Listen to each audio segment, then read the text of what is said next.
Order. Welcome, everyone. Welcome, John. Thanks for calling in. No one, entertain a motion to approve the order of agenda?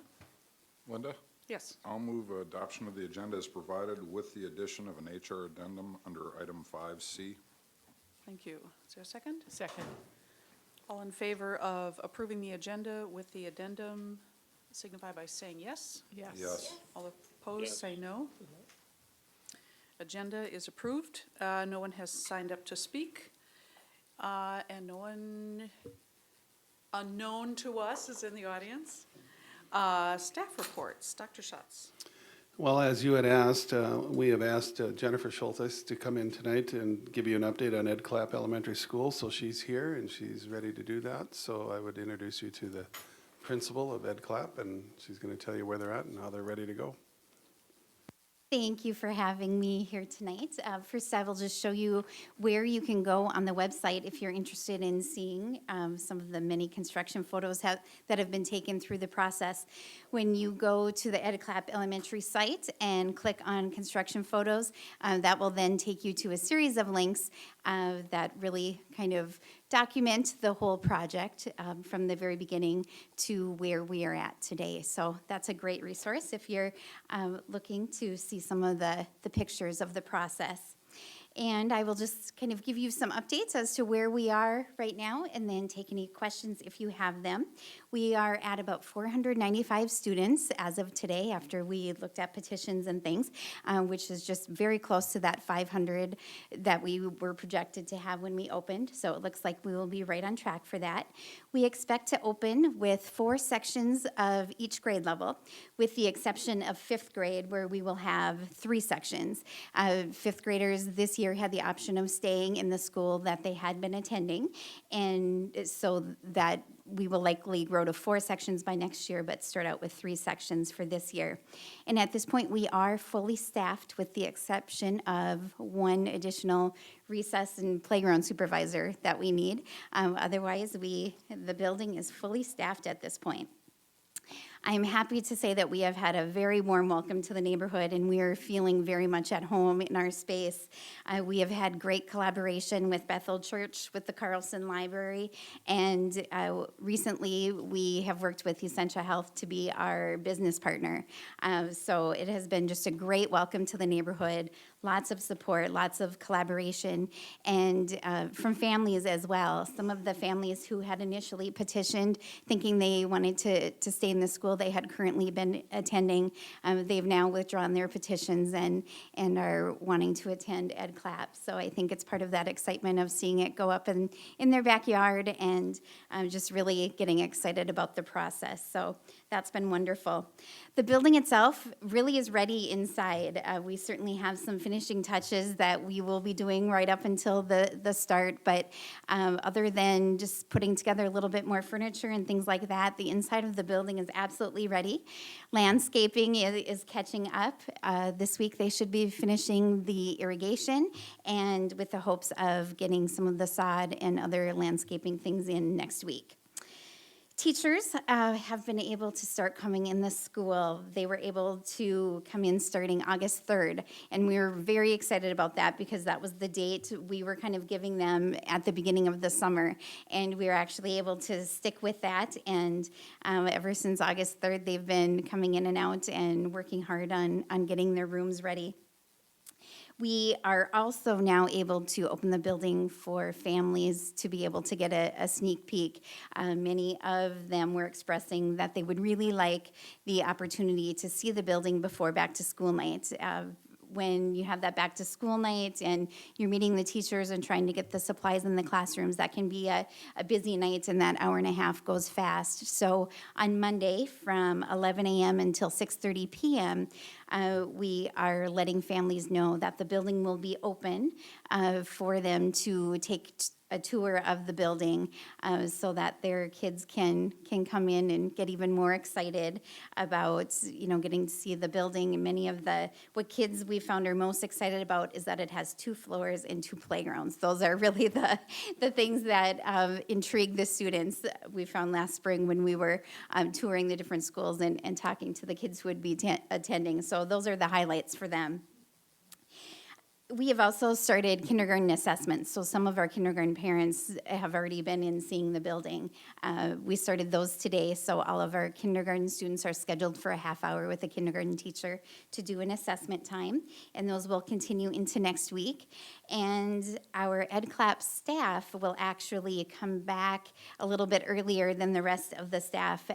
We've been approved for one additional professional development day, just to make sure we are all on the same page when the doors open for the first day with students. So on Thursday, August 20th, all support staff and all teachers will be in the building, and we'll be working on our plans and what it looks like on the first day, and making sure we know exactly where to get kids at the end of the day and all of those procedures. So we are well rehearsed, hopefully, for that first day of school. So that's where we're at. The days are going fast, and at this point, we're just really excited because the school will be complete when we have those students and families there. Wonderful, thank you. That's very exciting. Does anybody have any questions for Jennifer? Or Robin? I want to thank Jennifer for how much she cares for the kids. The Fargo Youth Commission, the parents did a survey, and they chose the Youth Commission to provide the before and after school care services there. We're maxed out. 105 kids. We have more space at Kenny than we do at any other school. And she was particularly concerned about the Boys and Girls Club kids because those are our most at-risk kids. And so Jennifer and I and your counselor from Lincoln, Yes, right? yes. Will be working to get those kids services too. So we have transfers for them from Lincoln to our main site. From EdClap, too. Yep, from Yes. EdClap. I'm sorry, Yep. from EdClap. So thank you for caring so much about the kids because I know how important that was to you, and it really shone through with your work, with preparation for us. So Thank you. nice work. Thank you. Anyone else? Well, please pass along next Thursday our appreciation for your new staff, and that we're excited right along with them. And I'd also like to, even though they're not here, hope they're resting, but the whole physical plant crew that got that entire school up and ready on the day that we had projected and everybody was hoping for was fantastic. I know a lot of people worked really hard Yes, to it was a make that great happen. team effort. Yes. Yeah, so thank you so much. It's very exciting. Thank you. I will pass that along. Thanks. Appreciate it. Thank you very much. The big pile of paper here, administrative policy updates. Dr. Schatz will fill us in. Okay, thank you. Just one follow-up on the EdClap building opening too, is we had a meeting today with the leadership group at Bethel. Brock, myself, Jim Free, and Jen went over, visited with them to thank them for their cooperation and collaboration, and went through final details of any questions either group might have, and what a great relationship that is. And so we just wanted to make sure they knew how much we appreciated that, and we're looking forward to a great partnership over there. And so that was a really good meeting today too. So thank you, Jen. You've done a great job. Yep. Okay, policies. As promised, we keep bringing you policies that we've been reviewing this summer, and this is probably the biggest bunch that we'll bring to you at one time. And so I hope you enjoyed the reading. I think what I'll do is I'll just walk through each policy, and if you have any questions, I'll stop, and then if you have any questions, I'll answer them, and then I'll just keep moving through if that's okay with you. So the first one is a policy that is a result of legislative action this year. Policy AP 4330 is a new policy. It addresses student publications and freedom of expression, and so every district has to create a policy around this. And so as you can see, it just outlines a little bit about the relationship between the student media advisor, the administration, and students who work with publications within the school. And so that's really the purpose of this policy. It's new to our group of policies, and if you have any questions, I'd try to answer them for you. The next policy that we provided for you was AP 4410, field trips and excursions. And really, what we did here is we updated the travel authorization form, and I think, Jen, you brought that to us earlier, and there were some things that weren't quite right. We cleaned up some language to just better represent the practice that we currently have in place. And so, really, this was the result of first of all, Jen pointing out some things with the student travel authorization form, and we consulted North Dakota School Boards Association, cleaned up some language, and so that one is just, again, reviewed and updated. Any questions? We also added a section to policy 6340, which is the next policy, transportation of students. We didn't quite like how that policy read when it came to staff, if they are to transport students in a private vehicle. And so again, we consulted with North Dakota School Board Association and came up with this addition to this policy, which more specifically outlines the expectations that we have, if in fact that is the case. I will tell you that as your superintendent, I discourage this type of activity. You know, wherever we can, I want to see students transported in buses, vans, whatever it is that we use. But occasionally there are times when students are transported. So this just provides, again, some language and guidance for that if it were to occur. Okay, no questions? Moving on, AP 5255, we added a section to this, basically staff conduct to address the issues of appropriate and professional communication with students, verbal or written, at all times. And you can see there are 3 bullet points there, use of electronic communications, written correspondence, and telephone calls. We felt it was time that we added a section to that particular policy. This is in addition to an existing policy to address the whole proliferation of different modes of communication that are going on. And so this addition to this policy then leads to the next policy, which is a new policy, which is AP 5256, and that's staff-student relations, non-fraternization policy. And basically what this policy does is outlines very specifically what is prohibited behavior. And again, consulting the North Dakota School Boards Association, and then also adding a section on if there were a complaint of any kind that were brought forward, what would the process be for investigation, those types of things. And you're going to see this process again in future policies where we cleaned all that up to make all of our processes consistent within all of our policies, because it wasn't. So, so that's what this is all about, communications, and also what is that prohibitive behavior. And this, we feel, will provide staff the guidance that they need. And also, this is something that now has become part of our mandatory policy review and checkoff that we have each year. There are a number of policies that were mandated by law that staff have to review.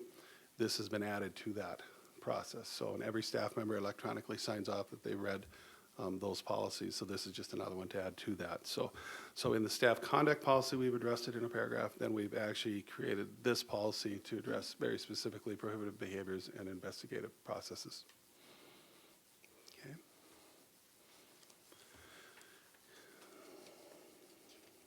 Let's move on. I had the opportunity to review a number of policies, so I'm not going to go through each one of them, because I think this first one that I bring to you, patron complaints, AP 7010, really outlines what we set out to do here. And as I reviewed a number of different policies, what I found is there were inconsistencies and there were not good processes in place for investigations of complaints of various different types, whether it's hazing, bullying, harassment, public concerns, or about co-curricular activities. And so we revamped this policy to give guidance to anybody who's looking for that guidance. Because the problem is that if you have a concern or a complaint, you don't know where to go. And so you go in and you're searching and you think, well, maybe it's the hazing one, or maybe it's the violence one, or maybe it's this or that. And so what this does is it very specifically says that if you have a concern as a patron, here are the different policies that would address those potential concerns, and here's where you find that policy.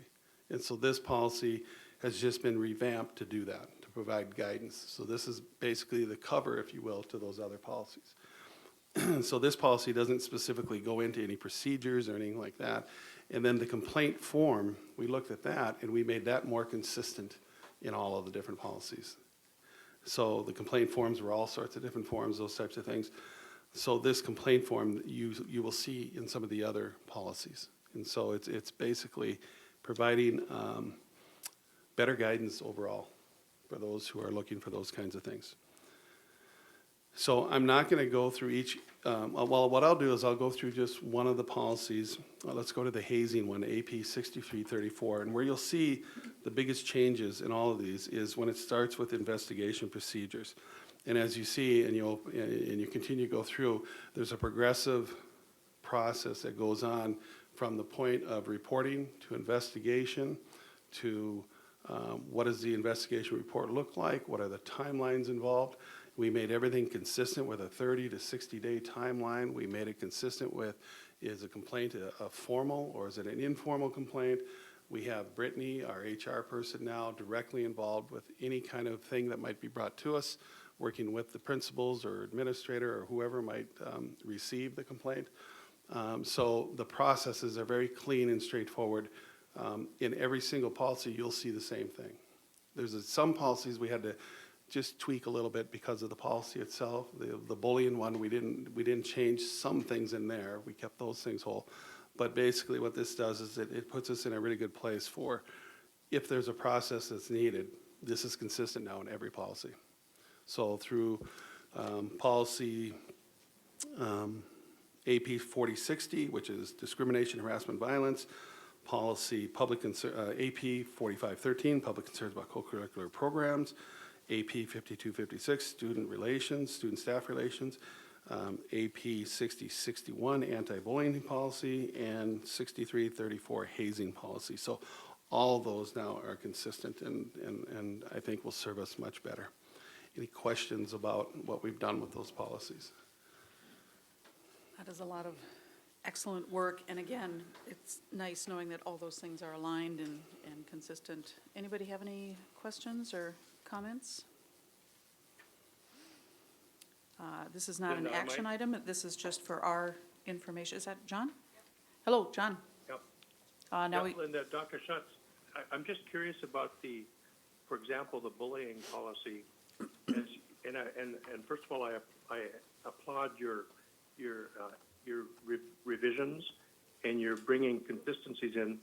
I'm just curious if the players who were the stakeholders who were involved with creating that bullying policy a couple of years ago, were they involved in this, or do you have any sense of how they would look at that, or would they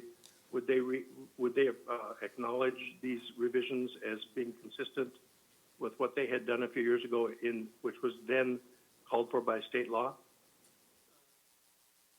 I think they would, John. I think the biggest thing is that we added additional items to that investigation process. That's where you see any kind of real change in that policy. We did not change the original intent at all and kept that policy as whole as possible. So I think the biggest thing is adding those additional steps to make it consistent with how we do investigations, all the way from prevention to document retention, offering employee assistance programs. We did not change that particular complaint form. There's a web-based form, and there's also this paper form, so that one stayed the same. So, John, to answer your question real directly, I think that the integrity of that policy is still fully intact, just enhanced to probably provide a better understanding of what the process should be if there were an investigation. And if I might, Dr. Schutz, just briefly, I want to commend you for evolving our policies even further, getting us even further ahead of the curve with the definitions, for example, of gender identity and the inclusion of that terminology in our various policies. I thank you for doing that. Yes, and that's a direct result of Brittany coming on board with us as our HR director too. She came to me and said that we need to consider changing that language, so we did. And so you're right on, John, and that acknowledgement can go to Brittany for making sure that we made sure we did that. Thank you, John. Robin? Comments again? Whoop, sorry, thank you for going through these. So you've done a lot of policy work over the summer. So what is the process going forward? Are you addressing policies as issues come up, or are you just revamping all the APs?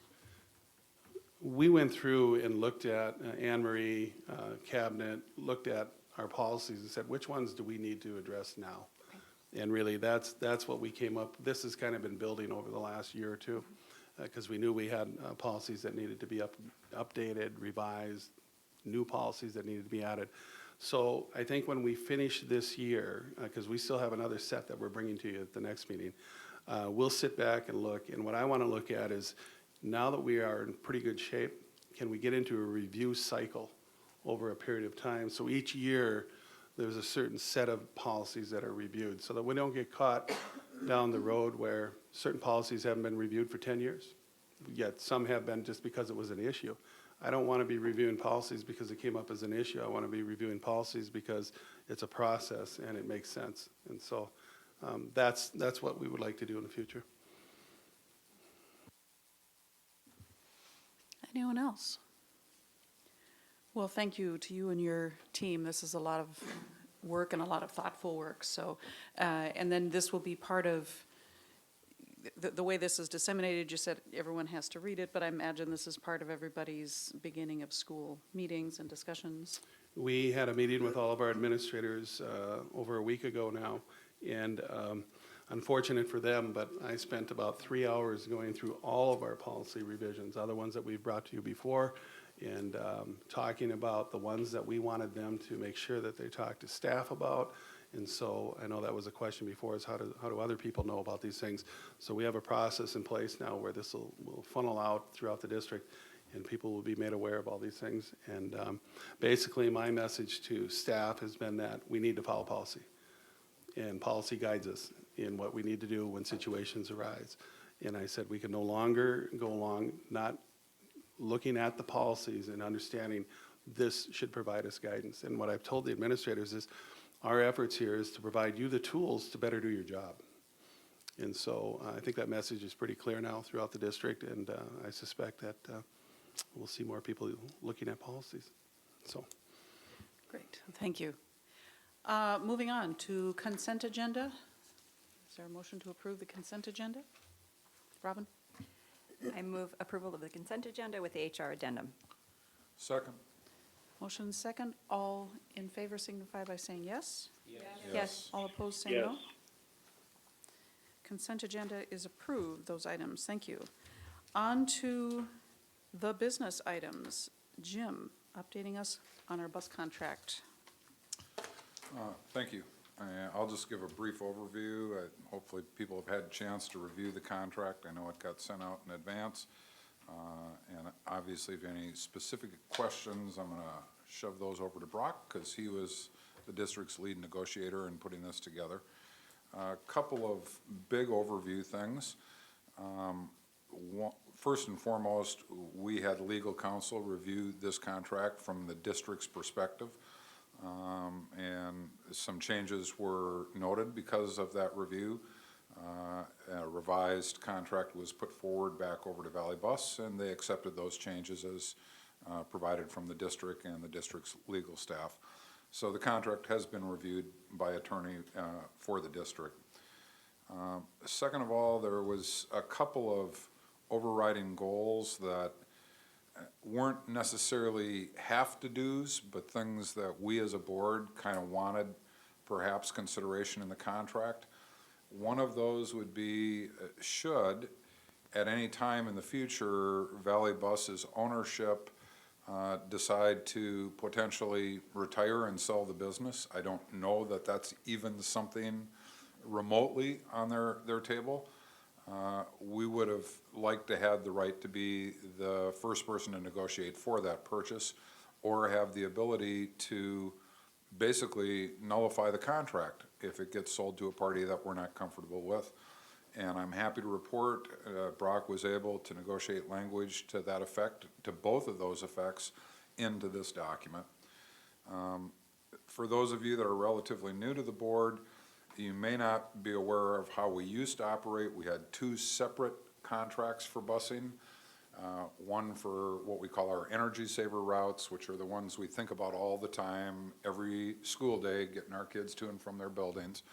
And then all the other busing activity that happens in the district, activity buses, field trips, a variety of different times. And so we used to have two different contracts that were renewing at two different times. And we went to a short duration renewal of one of those contracts the last time it was up to put both of these in sync so we could put them into one contract. There is some advantage to the district in that regard going forward. If and when we would choose to negotiate with other providers, which could happen as early as 5 years, maybe as far off as 15 years, based upon the options to renew in this contract. We now have a unified contract to take into the marketplace. One of the disadvantages we had before is the big international student busing companies like Student First, or First Student, I think, would be very interested maybe in our Energy Saver, getting to and from school every day, but really weren't interested in the rest of what we need as a district, which puts us at a huge disadvantage in terms of having to figure out, well, what are we going to do for activity buses then? So we were able to get these all in one contract. I think that's a huge plus too. So I want to thank Brock for putting a lot of work into this. This contract was a lot of work itself, but as you all are aware, we did a huge study in Brock's department and with planning over the course of this last school year, really looking at all aspects of the busing operation. Continue to outsource as we do and as we are recommending in this contract, to building our own bus garage, hiring our own bus drivers, buying our own buses and mechanics and tools. So a lot of analysis went on in the busing transportation arena, and kind of hand in hand with that, safety issues as well were looked at. As you're probably all aware, we went to monitors, video monitors on our buses at our request, and Valley Bus cooperated, and we now have those on all of our buses. When needed, and that can come about from any number of different perspectives. It could be a building level principal that makes the request. It could be Valley Bus that makes the request. If there are routes that seem to have more rambunctious children that might require additional adult supervision, we now have in place additional bus monitors that the district has available to put on those bus routes to try and maintain good decorum. Seat belts were analyzed as part of the study, and that's really a mixed bag. For some types of transportation, seat belts are definitely a logical thing, but when it comes to actual school buses, the National Transportation Safety Council doesn't necessarily think there's a valid argument for putting them in buses because of the safety construction nature of a school bus itself. So a lot of different things were looked at. What you have before you is a 5-year contract, basically negotiated for the same types of terms we've had in our prior one, with an annual escalator tied to the CPI. At the end of the 5th year, either party has the right to walk away, either party has the right to request a renewal for an additional 5-year time period if that's agreed to by both parties. And there is a second one of those 5-year renewal rights embedded in the contract as well. But by no means does this contract obligate the district to a 6th year under the terms of this contract. And obviously, if there was a violation of the contract, we're not even held to the 5-year mark. We have the ability to null and void it. We don't anticipate that. I think the administration has had good working relationships, especially in the last, I'll say, 24 months. Not that they were bad before, but I think there's been some additional management structure come into Valley Bus that gives us additional sets of people to analyze issues with and address them. And at least from Dr. Schatz's perspective, and I think Brock's, and probably Mr. Pinkney, who's in charge of transportation for the district, they felt they've really had great cooperation coming from Valley Bus.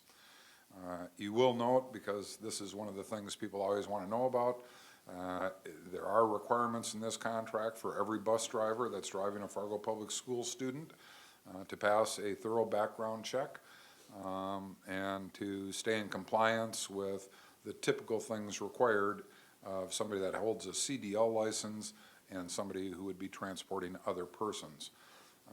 So if there ever were personnel issues, they are spelled out in this contract and need to be addressed to the satisfaction of Fargo Public Schools. With that, I'll turn it over to Brock for anything he wants to add and open it up to questions when he's done. Madam President, members of the board, I would just reiterate a couple of things that Jim had said. This was a very good process for us. I think the transportation study was a good process, and Valley Bus was very involved in that and open to the fact that we were looking at options. And even the negotiation process, I think there was just a different level of awareness and understanding of what our needs were, what we were trying to do, and they were very comfortable in being involved, and it was a good process for us to go through. And I would say that, I would echo that we're very happy. I mean, certainly there's gonna be hiccups, there's hiccups in our own organization, but we certainly feel very happy with the service we've gotten from Valley Bus. It's been a long-standing relationship, and we feel like our needs have been met, and in places where we thought we needed to shore up some things, we did that, and they asked for some things as well in the contract, and I think it was just a good exchange as we went through that. So with that, I'll answer any questions that anybody might have. Thank you. Robin?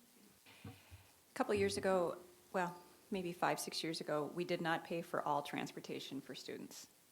And we added that in, do you remember, guys? Was it 5, 6 years ago? Yeah, okay.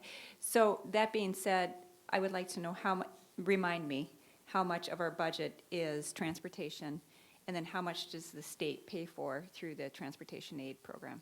Sure, members of the board, Robin, total costs in last year's budget was approximately $4.5 million in transportation, really the cost of this contract. That would go up slightly based on the escalators. And we received, I believe it was $968,000 from the state in that regard. We're scheduled this year to get approximately $1 million, as a slight increase from the state, and I guess with the CPI indicator here, and I've not crunched the numbers exactly until we look at all the routes and get everything set, you know, we're still gonna be looking in that 4.75, 4.8 million range, so that's really the difference. And I know in September, will be starting my 6th year, so it was prior to that you were charging, and I'm not sure exactly how far back that went, that practice. Jennifer? So is that 4.5 million for this contract, is that a guaranteed minimum? Or what happens if we need to adjust it moving forward when we're faced with budget decisions? Yeah. Members of the board, Jennifer, it is not a guaranteed minimum. As a matter of fact, that was an interesting conversation in negotiations. In the past, everything has been done by the hour, and there was an hourly rate, and it got cumbersome at times where if this happens, it's this rate, and then after a certain time, it's that rate, and it got to be a little cumbersome. And they asked for some fixed minimums, and from our accounts payable perspective, we also understood that it would be better for us to have some of that and for planning purposes. So we did build in some minimum amounts at 3.5 hours. Everything would be billed at a minimum of 3.5 hours, and we felt that we were comfortable with that. There was some give and take going back and forth, but that's for our regular energy saver routes like Jim talks about, and that makes up of that 4.5 million, about 1.9 million in the last budget of that number. Everything else is billed by the trip, by the hour, by the mile, et cetera, depending on where we go. So if activities go to Bismarck and it's a 2-day trip because they have to stay over because of restrictions on how many hours you can drive, et cetera, you know, there's contingencies built in for that. We're really billed for what we use. If there are changes, really the changes from a financial perspective are internal to us. So for example, if we were to choose to charge for busing, that really has nothing to do with this contract. If we were to choose to transport fewer students, now that's a conversation that we would need to discuss with Valley Bus.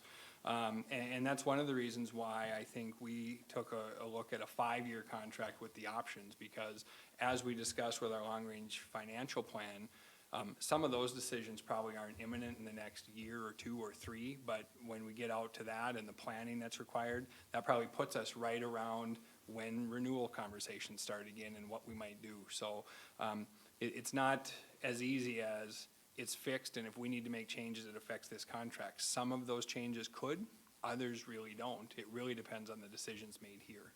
Certainly no guarantee of $4.5 million. Did that answer your question? It did, but so just one follow-up. So if I understood you correctly, the guarantee really is the 1.9 million. After that, it's based on our usage, if I understand what you're saying. That would be accurate. Okay. Jim? Well, sort of accurate. There aren't page numbers on it, but if you go to section C of the contract, bus requirements and other conditions, and it's actually on the following page, where you see what we list as the minimum number of units in each category of transportation, you will note this language. These numbers are subject to change prior to the start of 2015-16 school year, as well as throughout the contract terms. So if we, and I'm not suggesting we're gonna do this, but let's just say 4 years from now, 3 years from now, we decide we don't bus anybody that lives within a mile of their school. Okay, we would then work our staff to map out what that meant, how many energy group 2 routes do we really have to do then, and that's what we would then be putting down as our then minimum in the contract. So the contract allows for that change to occur. And again, I'm not suggesting that's a change that we're planning on doing, but if we had to, we have that flexibility. Rebecca? I just was wondering, who is the designated representative of the Board of Education that's referenced in the contract?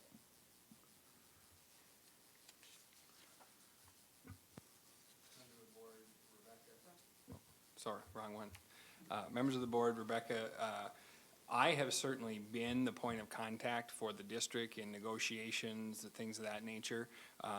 To the best of my knowledge in the time I've been here, we've not had a board member themselves be a direct liaison to the transportation provider, but maybe Jim or Dinah or Robin have some history, or Paul, on what that's been. But typically, I've been the lead point of contact, and then Chris Pinkney, who's our transportation coordinator, reports to me, so under my umbrella in business services. I think that might just refer to who ultimately signs the contract, which is the president and the business manager. Any other questions? John, I know you had some questions when this was moving through the process. Are you satisfied? I just have a couple quick questions, and first of all, we don't have in our bus fleet any small vans, do we? Members of the board, John, we do not currently. It certainly is an option available should we need to go there, and they're open to looking at that, but we currently do not have that. I'm relieved, because I know, in fact, I remember Jim also attending a national conference a few years ago where the safety of those vans were a significant concern. Another question I have, Brock, is what would trigger us upping the number of motor coaches from 10 to a potential maximum of 15? Members of the board, John, it's really a supply and demand question. So if we have specific activities, typically it's activities that use our motor coaches for longer trips, our larger teams for longer trips. So it really becomes a matter of, you know, is there more participation, which requires more buses to transport a particular team or activity, and then again, for longer trips. I mean, we certainly aren't normally taking a motor coach if we're playing, for example, if Davies is playing North, we're not busing A or B taking a motor coach, but if we're going to Bismarck or to Minot or something of that nature, we probably are. So what would constitute upping that would really be participation and supply and demand from the building level to get those students transported effectively. And Brock, I'll just finish with, first of all, initially, good job on this contract. You know, good work on it, and good. I see the board's concerns over the last several months reflected in this. If I recall, our previous contracts were 7 years, but they were staggered, so they didn't land at the same end point or beginning point because of the two different contracts. Remind me, was there a renewal option in those 7-year contracts, even though they're staggered? Did they have the option to renew, or how how did that look compared to what we're looking at now? Members of the board, John, those contracts really had the same, I would say they fell under the Century Code renewal process, which was either direct negotiations or putting that out for bid, which is, we did the direct negotiation route 4 years ago when we did a 4-year renewal to get these on the same page.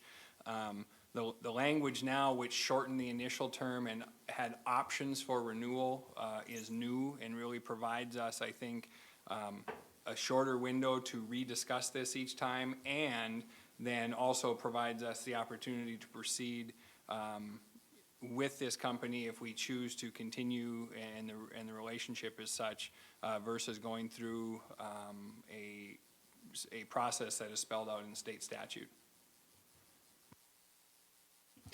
Robin? Expanding on John's comments about the passenger vans, I think he's referring to the 15-passenger vans that are kind of top-heavy that tend to roll more easily. I would encourage administration, speaking from a personal professional perspective, I'm having trouble finding bus drivers at my employment. And in order to get a CDL with a school bus endorsement, it's pretty hard. It's very difficult right now. So if they get to the point where we need to use passenger vans due to limited staffing, I would recommend that they stay within city limits.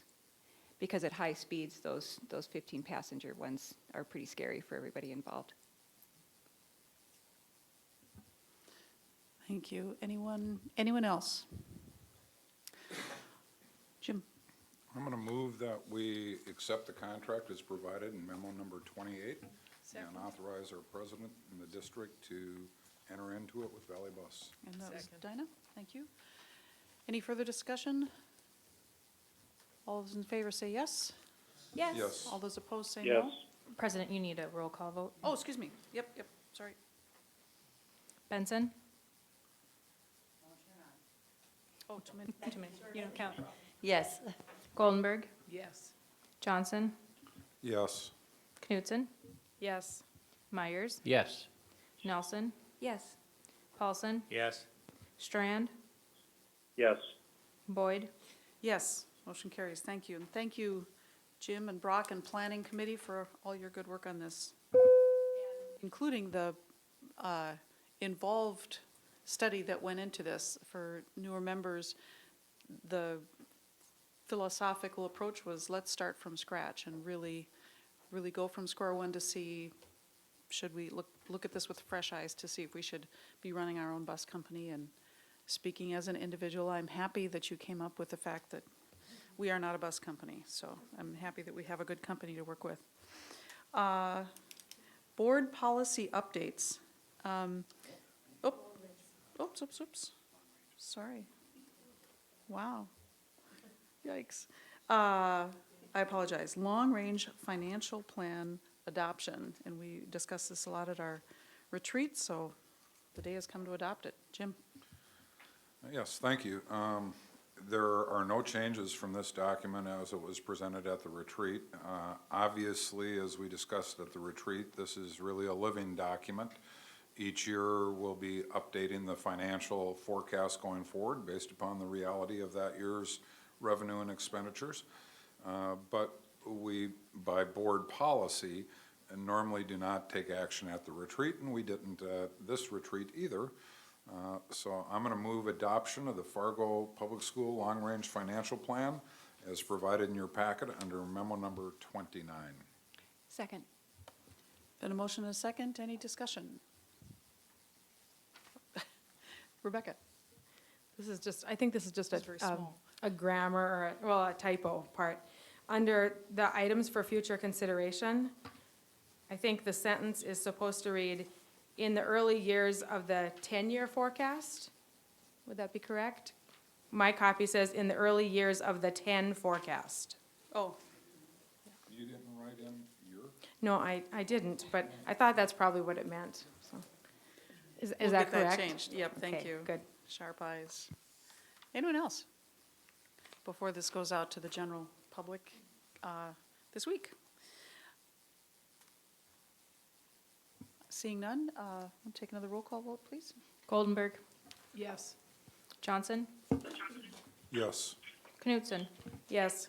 Myers. Yes. Nelson. Yes. Paulson. Yes. Strand. Yes. Benson. Yes. Boyd. Yes, motion carries. And again, thanks everyone for a lot of hard work on this. Okay, now board policy updates. I'm just so excited about policies, I just couldn't wait.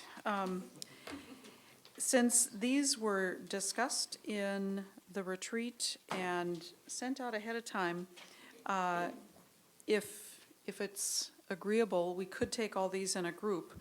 GP1 just aligns that language now with our long-range plan, strategic plan. The GP2, putting items on the agenda. 6, committee notification and just for the public.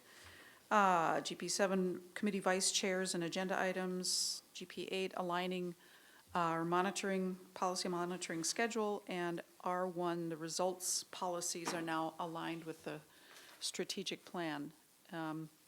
I would entertain a motion to consider them all together, and then we could discuss if that's agreeable. Robin? I move that we approve GP1, GP2E, GP6, GP7, GP8E, and R17 as presented. Second. Thank you. Motion and a second. Any discussion on the policy updates? Rebecca? On GP7, which is negotiations, I was reviewing the minutes from the retreat. And the minutes from the retreat says the suggestion is sorry. The minutes from the agenda talk about that 5 members would still be included on the governance committee, or excuse me, on negotiations. And the wording currently, I believe the new wording says 4 members plus 1 alternate member. So what I'm wondering is, with 1 alternate member, does that mean that the negotiations committee would be 5? Or does it mean it's 4 and another person Right. fills in? This was just clarification because the old language just said 5 members, and traditionally, the chair does specify who out of those 5 is the alternate. So this is just making language, clarifying language to align with practice, because when we put our team forward, we have to specify who are the 4 active members and who is the alternate. So we just changed that language to clarify that. And then is the alternate to be attending those the scheduled meetings? It's not that the alternate only attends if one other individual can't be there, correct? Correct. The alternate is encouraged to attend all the meetings to stay up on it. Yes? But the alternate doesn't sit at the table unless somebody else is absent, because we can't have 5 people sitting at the table. That's the practice. Correct. Thank you. Any other questions or discussion? Robin? I like the fact that you added vice chairs. I think that makes a lot of sense. I also want to bring up that at governance, when we were talking about these changes, which thank you for taking on the comprehensive changes that you did with the strategic plan and interjecting into here. It was a huge undertaking. With R17, I threw a little bit of dialogue out there because I wanted to make sure that we did not lose sight of the life skills, and which was replaced with positive school culture. A lot of those life skills are something that I'm very proud about in our district as far as how we develop the whole student.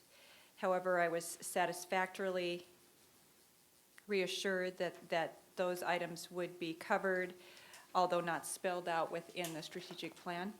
I was hesitant because I wanted the public to be reassured that we work on those life skills, but there are proper links and references that will be on the website. So just wanted to have it noted that we do value developing the whole student, and even though it's not worded or enumerated within strategic plan, it's in there and it's embedded. Thank you. Anyone else? We have a motion and a second. Anne Marie? Johnson. Yes. Knutson. Yes. Myers. Yes. Nelson. Yes. Paulson. Yes. Strand. Yes. Benson. Yes? Goldenberg. Yes. Boyd. Yes, motion is approved. Thank you. And thanks again to staff, Anne Marie and Jeff and everybody for all the work on that and seeing where that plan needs to be aligned with our policies. 2015-16 committee and liaison assignments you have in front of you, and I'll just kind of point out a couple new things. As you see, each committee now has a vice chair, and I'm hoping that as your committees meet to set out your own individual work plans, that you're able to come up with a standing committee date, day and time, and that we can just keep those. It kind of makes everyone's life easier, so now if there's a vice chair, that doesn't necessarily mean that committee meetings need to be moved around if the chair's schedule gets complicated. The Ad hoc Community Engagement Committee is new. That was the committee that was discussed at the retreat. I asked Paul as vice chair of the board to chair that ad hoc community engagement, and at this point, we don't really know what shape that will take, but I think the first step, Paul, you and I will meet with Dr. Schatz, and then you'll be off and running with your committee and whatever community members end up on there. That one's kind of, I shouldn't say open-ended because that does not agree with the definition of ad hoc, but at the moment, this is kind of a fresh start of that community engagement piece as we head into planning for that, both rolling out our plans and the mill levy vote. And there are a couple changes in additional assignments. There's an addition of liaison to the Fargo City PTA.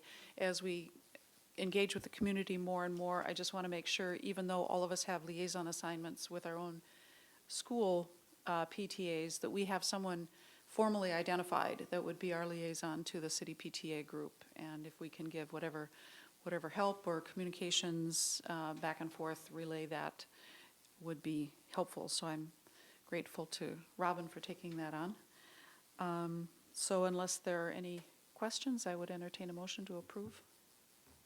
Robin? I move that the committee assignments be approved as presented. There's a second? Thank you. There's been a motion and a second. Any further discussion? Thank you. Anne Marie? Knutson. Yes. Myers. Yes. Nelson. Yes. Paulson. Yes. Strand. Yes. Benson. Yes? Goldenberg. Yes. Johnson. Yes. Boyd. Yes, motion is approved. Thank you. The next agenda item, potential action from board retreat, is a placeholder because the business items we've just had, with the exception of bus contract, are items that came up during our retreat discussion. But in case anybody has anything further to bring forward from the retreat. All right.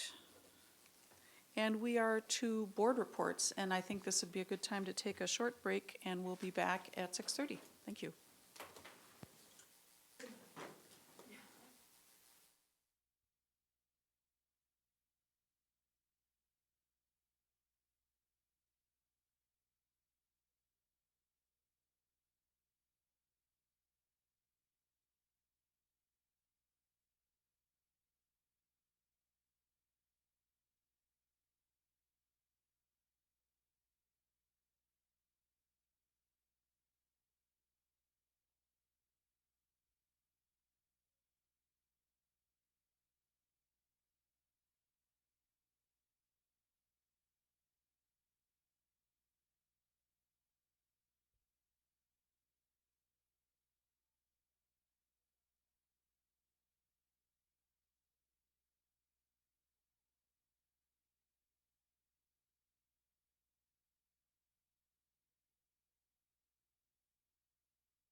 Thank you. We're back in session.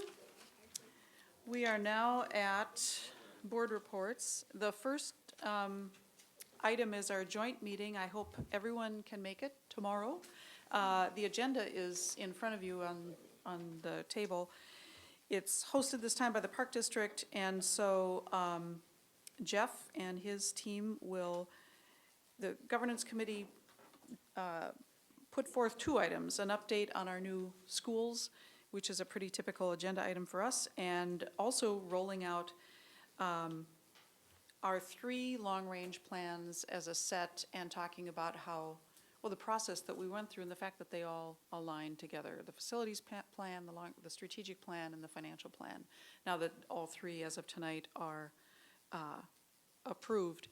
And I think putting that kind of detailed information in the hands of the city and the school district, I mean, it's impressive, and I think it could be, I don't know if I could be so bold as to say it could be a good model, but certainly it will let them know that we've thoroughly discussed every aspect of our operations and our future, and I hope we'll get good reception. Anyone have any thoughts or comments about that meeting tomorrow? Everybody planning to be there? Will be there? Thank you. Okay. Then on to committee and liaison and correspondence reports. I will just say, first of all, I do have some correspondence. We had a very sweet thank you card for the picnic. I was contacted by the student from Langdon, Dawson Schaefer, I cannot see, Schefter, Dawson Schefter, who was the student that researched several other states and school districts and spent time in Bismarck with our state association and with, why am I blanking out on her name? What's happening to me? Kirsten Basler, about having a student as part of the school board meetings and so forth, student representatives, and sent an exhaustive proposal. And I thought, well, before we do anything, y'all should have a chance to read this. It's pretty impressive. So I'm simply passing it out for your information now, but I will certainly get back in touch with Dawson and thank him for this and let him know that we will be taking a look at this. And if you have any thoughts to bring forward as a formal path that we might want to investigate, I'd certainly be open to that. But here's a good step one, some research from a very committed and dedicated student. So I'll leave you with that. And I want to thank all of you for your contributions to the picnic. It was a ton of fun. And I'll pass out my report at the end, but I have no other. Does anybody, first of all, have any other correspondence? Okay, we'll start with Dinah on this side this time. I don't have anything to report other, the Fargo Cast Public Health hasn't met since our last meeting, or since June, but by coincidence, I happened to be talking to Becky at the FBS Foundation, and she told me that the meeting is next week, so I'm all set to go to my first foundation meeting, so that's it. Oh, and did you all get the invites to their event on the 24th of September? It was an email invite in the last few days. I'm sure there'll be more coming out, but there's an open house event hosted by the foundation on the 24th of September, I think it is. I can tell you exactly. Didn't think about that. 20. Anyway, I'll get the date exactly, but it's in September, and it's not the. Oh, I'm looking at August. That's why. Sorry. It's just an open house thank you kind of thing, but I think if board members know about it now, it would be a nice thing for us to show support. It's, yeah, Thursday, the 24th of September from 5 to 7 at the Radisson. So put that on your calendar. Which is that? The foundation? Foundation, yeah. not really a liaison report, but I did visit Ed Clapp, and it's coming along beautifully, and Jennifer is bursting at the seams with pride, so she's been working very hard. It looks great. And the landscaping is appreciated by the neighbors because it's not as dusty. There you go. Well, and it's not like you can walk right out your driveway and there you are. Paul, No report at this time. thank you. David? Last Wednesday, August 5th, the Cass County Career and Technical Education Center Governing Board and Advisory Council met. And I could give you a lot of information as to what our portion costs and so on, and I certainly could if you ever wanted me to give a more detailed report. We met at Cheyenne High School in West Fargo because they wanted to show us the aviation lab and the diesel mechanics lab, which are just being put together now, so there wasn't really much to see. They have a flight simulator. They've gotten very, very good cooperation from RDO and Titan and Case IH, so they're gonna have lots and lots of equipment and lots of materials for the kids. Just a quick rundown on the classes that are being taught. I always forget the name of this one. Automated management, I think, is what they call it's a design class basically that'll be taught at South. Has 23 kids so far. There is a greenhouse out at Northern Cass, and they'll be teaching Ag 1, which is going to be botany there, and they're soliciting advice on another. They have to have 2 classes, so they're looking at a possibility of an Ag 2 or a veterinary medicine class next year. They've got 16 kids enrolled in that. There's going to be an Aviation 1 and an Aviation 2 at Cheyenne High School. They've got 18 and a half people in the one class. So that should be quite interesting. And 11 in Aviation 2. Diesel 1 will be taught this year with 14 kids. That's also at Cheyenne. And then North is going to have 14 kids in medical terminology. And the NDSCS campus, which I believe is the old Kmart building, isn't it? Is going to be offering the kids welding 1 and welding 2. There's 11 enrolled in welding 1 and 8 in welding 2. It's kind of neat. And like I said, I could give you a better update. They've broken down the cost per person and per school and whatever, and I've got all that information if anybody wanted to know, but that's what I know right now. That's great. Dinah? I just wanted to ask, the kids that are in attendance in each of those courses, can they come from other schools, or are they only from the hosting school? They do come from other schools. They've tried to schedule the Northern Cass students, for instance, so that they wouldn't have to be, I think the first class is at 8:30. And they've tried to schedule them into later classes, so they're not gonna have to be traveling during dark in the wintertime. So yeah, there will be kids from Northern Cass, West Fargo, and Fargo Public Schools involved in all of those classes. Robin? So transportation between districts, how is that working?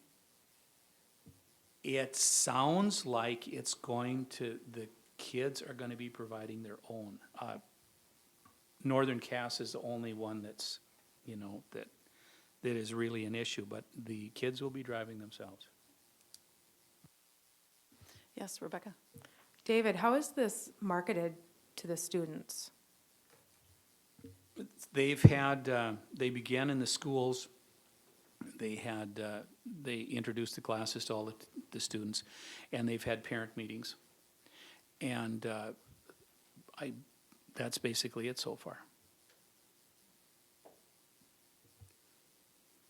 Great, thank you. Jennifer? Oh. You know what, I'm gonna put you on hold. Please weigh in, Dr. Schatz.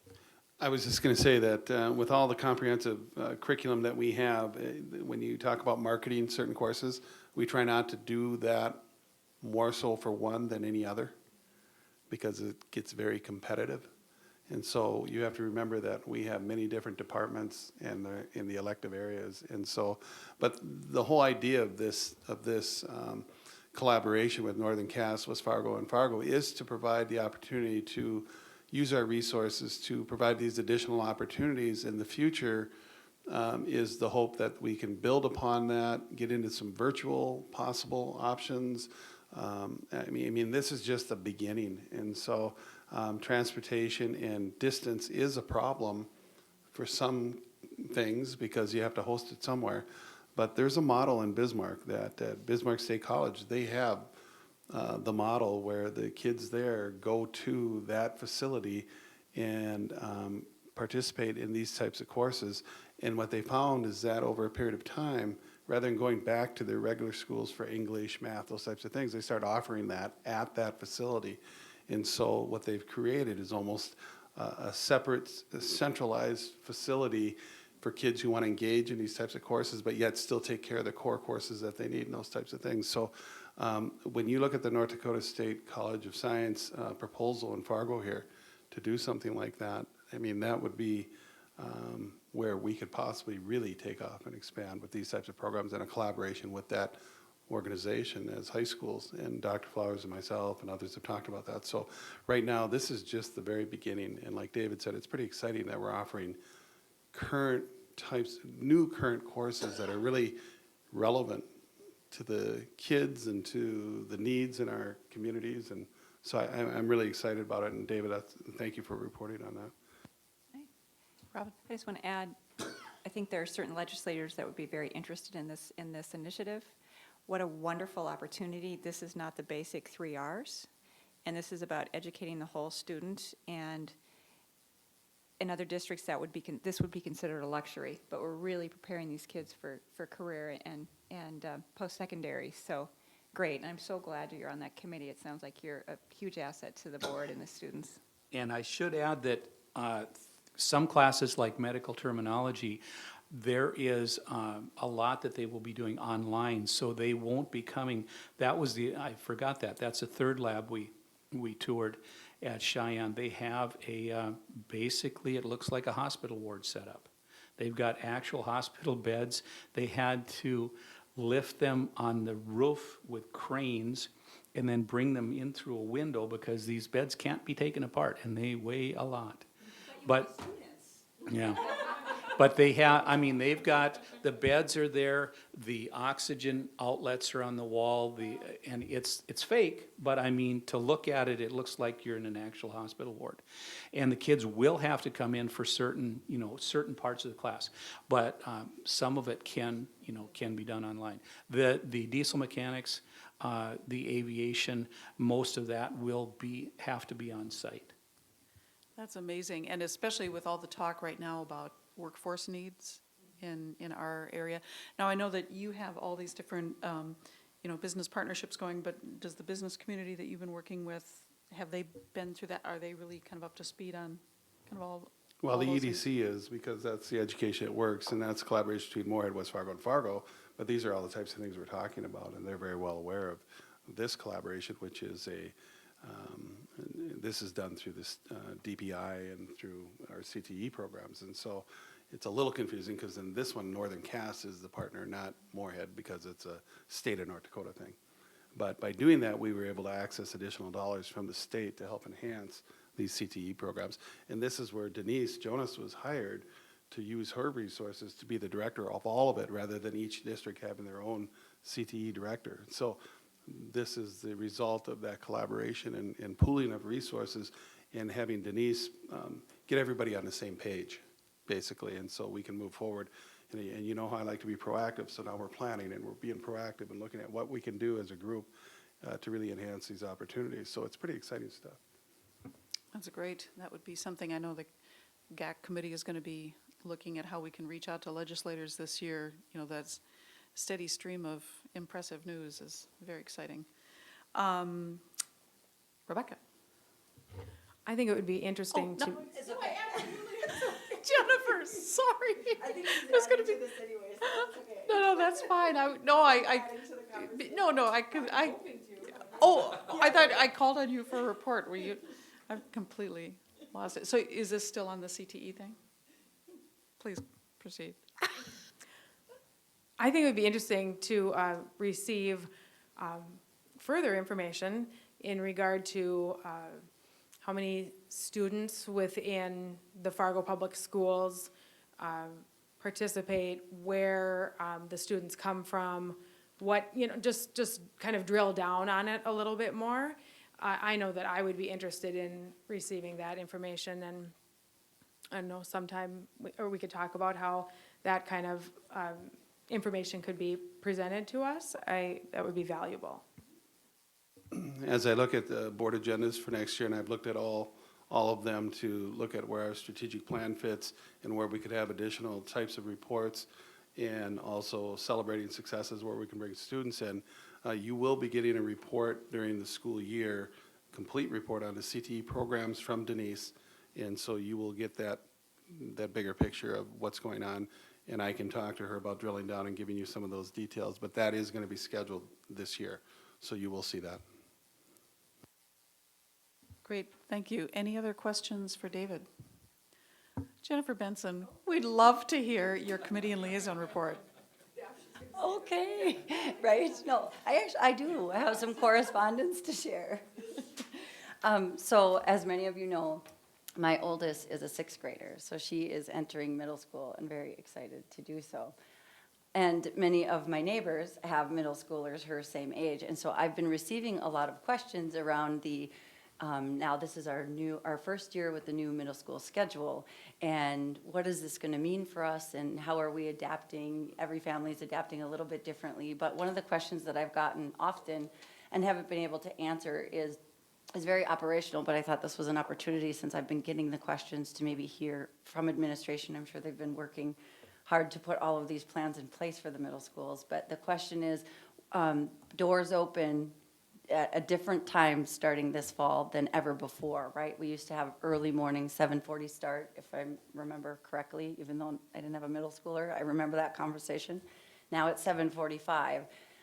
First class period, 8:40. So parents are asking me, my neighbors are asking me, what sort of, if we drop our children off at 7:45, what sort of organized activities are going to be available in the morning prior to start time? And I could answer that, starting by 8 o'clock, because I talked to Linda about this the other day, and John and Brad. Those are opportunity hours and intramurals that they're going to be doing. So they'll be scheduling activities for kids to do, and so there will be structured things for kids to do. So that, to answer your question, yes, that'll be in place. They should contact the building principal and talk to them about it. Are all three schools going to be the same or different? It depends on the school and what they've got going on, so I can't answer that question, but I do know they'll have activities going on. So I can't answer them specifically when they ask about Discovery yet. No, I would call the building principal and talk to that person. They Okay. could fill you in on what's going on. Yeah. I have a question on that.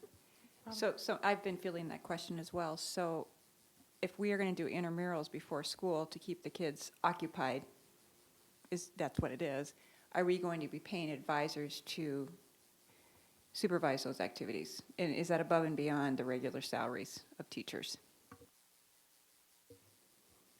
I believe that is extra. Yes. Jennifer, did you have anything else today? That was it. Thanks. Okay. Rebecca? Nothing else, thank you. Jim? A couple things.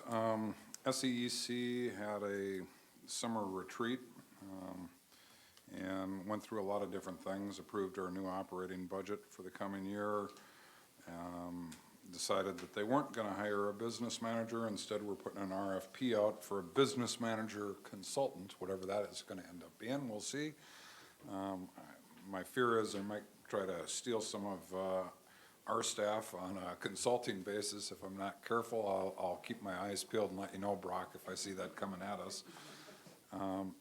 Huge amount of work is going to go into building policy manuals. This is all part of ultimately, probably about a year from now, being a freestanding organization that operates with its own health insurance, its own employee benefit packages, its own HR policies. And so a lot of work going on over there over the course of the next few months. Should be a pretty exciting fall governance meeting. One of the things we are gonna take a look at, they tried to actually get us to do it at the retreat.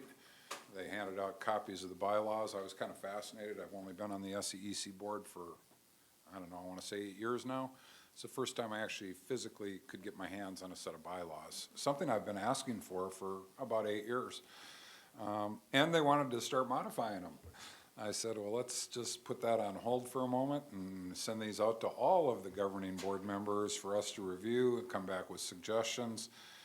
Once I get the PDF version sent to me, I'm going to forward it out to all of you all for you to take a look through and see if there are anything that concerns you as you read through that document as to how we govern this thing we call an REA. There are a few things in that document that I'm pretty sure I'm going to be wanting to maybe suggest changes on, but I'm also looking for feedback from you folks. I want to echo Linda's thank you to everybody. I thought the picnic turned out great. Everybody seemed to have a good time, and I especially want to thank David, who, thanks to his good efforts, I still have hair on both my arms. He did a tremendous job. Planning committee, and I know, Madam President, you requested we have a set date. We do have a set date for planning.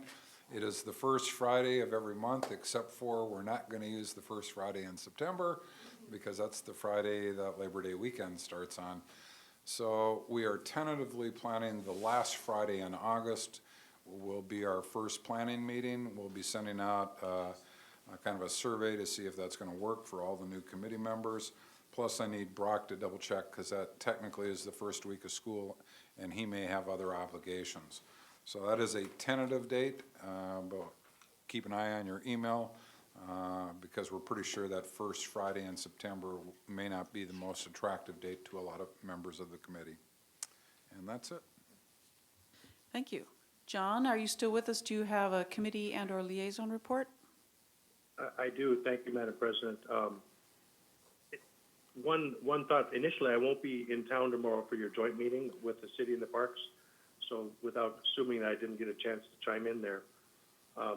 Secondly, with regard to our liaison schools, a lot of us probably can't make the back to school nights events on August 25th.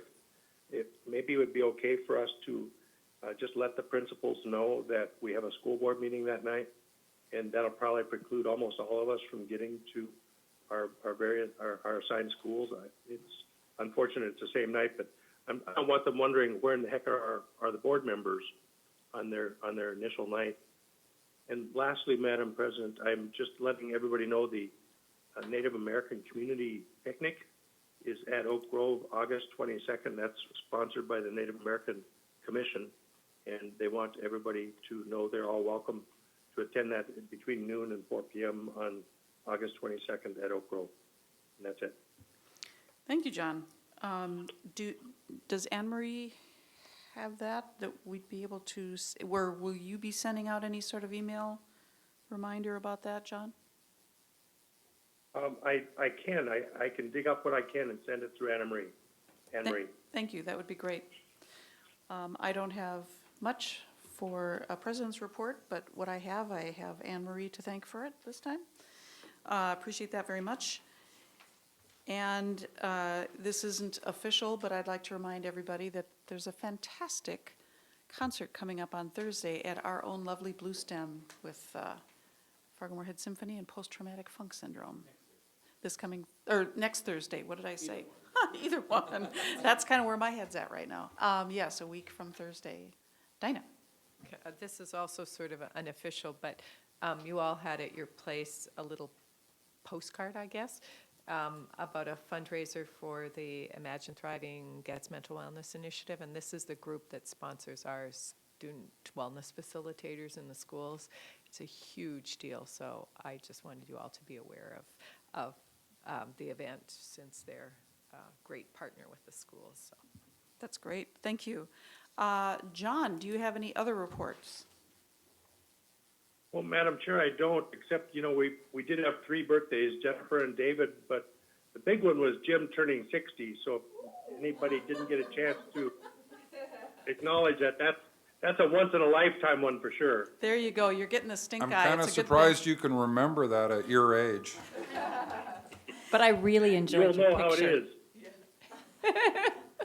So, unless anybody else has anything else, we can confirm our next date is August 25th, and we are at debriefing. Does anybody have anything to bring up for debriefing?